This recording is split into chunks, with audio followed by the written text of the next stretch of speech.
Hi colleagues, in this video we are going to deal with challenges that some people experience when you try and connect to the internet or want to try to connect to the internet. You find that you do not have the option to connect to the internet through your 3G. So what you need to do is to click on Start and then type computer. As soon as you type computer, you'll notice at the top you have computer management. So simply right click on it and then choose run as administrator. You'll notice because I'm already an administrator on my computer, it just opened computer management. But then in your case, it will prompt you to enter a username and password. So for the username, you'll need to type /user, as you can see here, /user on the username and leave the password blank and just click yes to proceed. So now you'll need to come to Device Manager. Once you're on Device Manager, you are going to expand Network Adapters.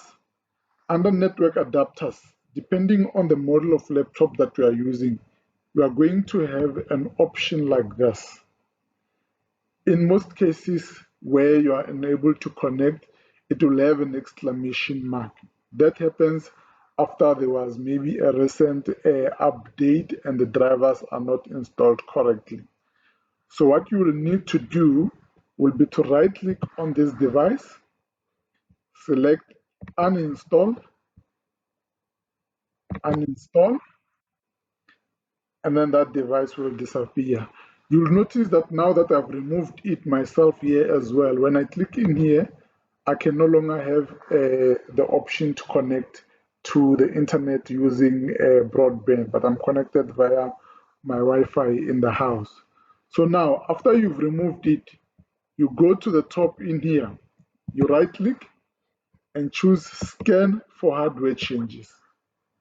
And then as soon as you do that, and then you notice that 4G or the LTE device will appear again, okay? But then now it won't have any exclamation mark or whatever symbol it had, okay? So now that it's back, when you go back in here, and then you'll notice it's back on. Can you see? So that's how you deal with that particular issue. I have had so many people complaining with that, saying that I cannot connect, what's wrong with the SIM card? So it's never the problem with the SIM card, but just simply the problem with a 3G or broadband module driver. So that's how you go about doing it. Thank you.